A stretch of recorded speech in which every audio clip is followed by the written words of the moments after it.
So now that we have our simple form with our form functionality, let's go through that again. Jim Smith, 12 tickets.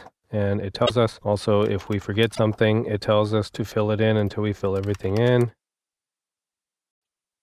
And it erases our information. Everything works. Now what we're going to do is add one of each kind of element that you can add on a form. For instance, radio buttons, multiple drop-down, checkbox, and also a hidden variable. So here we go.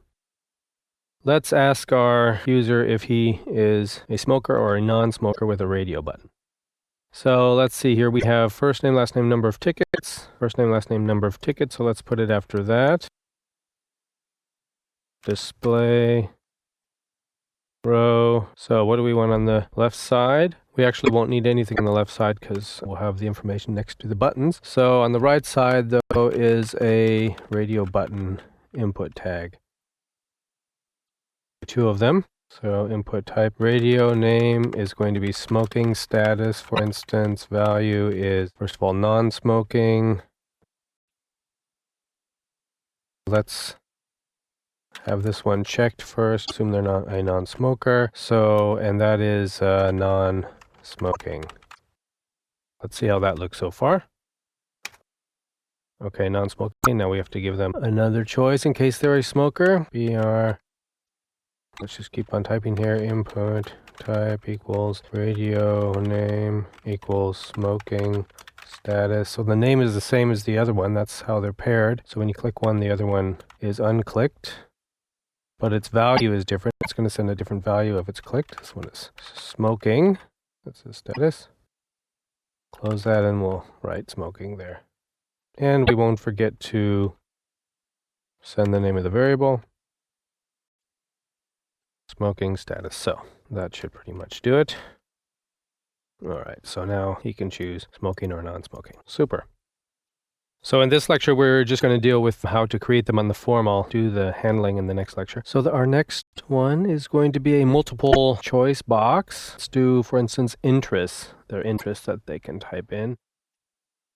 So we can get some information on our customers and better serve them, of course. So display row.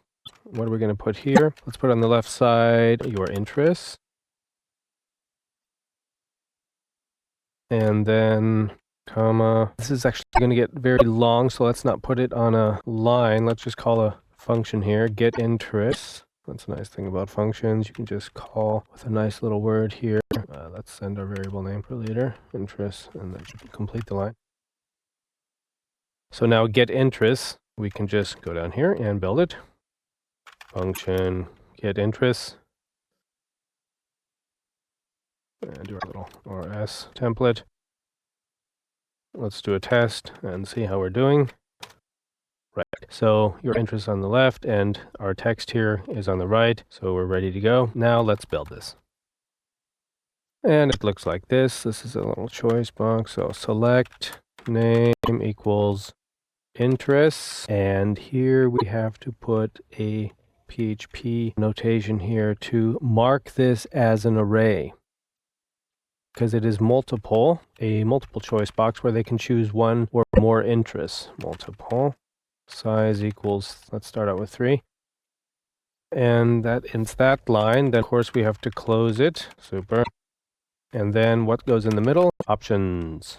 So option value equals, let's say, classic. Are they interested in classic music or classic theater? Option. So let's see how we're doing here. Super. Let's do 2 more. Jazz, pop, and look, super. One thing I see here is that this should actually be up at the top, should be aligned at the top. Let's see why that's not the case. That would be in our get box or display row here with the TD. So the reason is here is that we don't specify that it should be at the top. That's what we need to do. We can do that with the little CSS style here. It would look like this, vertical vertical align. top. Let's give it some padding too, just for good measure. Let's see how that looks. Okay, super. That looks better. And let's put it for the column on the right as well. Okay, that looks nice. And so you can see here, this is the kind of box where you can choose one, or if you hold down the shift key, you can choose a range, or with the control key, you can choose individual ones. And PHP will handle this so that when you pass it to the form processing page, it'll pass an array, but you have to remember to put these little brackets in there. So what else do we want to put on a form? How about a classic drop-down? Let's put it right after the multiple drop-down, or the multiple choice here. That would look like, let's see, what can we do for that? Maybe payment. Let's do payment. Display row. Display row. Left side, we'll say payment, and this time it's going to be top aligned, which is nice about having everything in one place. Payment, this is also going to be kind of long. It's basically the same code, so we'll just say get payment as a function and send the name of the variable. Okay, get payment. Let me just copy this whole thing here, get interest, because it's similar. Call it get payment. And basically, we don't need all of this, so we just say payment here. And what kind of payments do we have? We have, let's say, credit card. This is the code that is sent. This is the text here, credit card.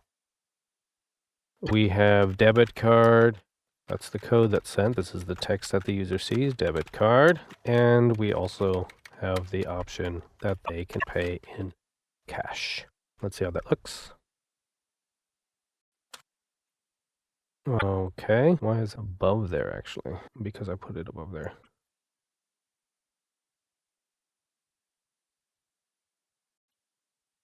Okay, and that works perfectly.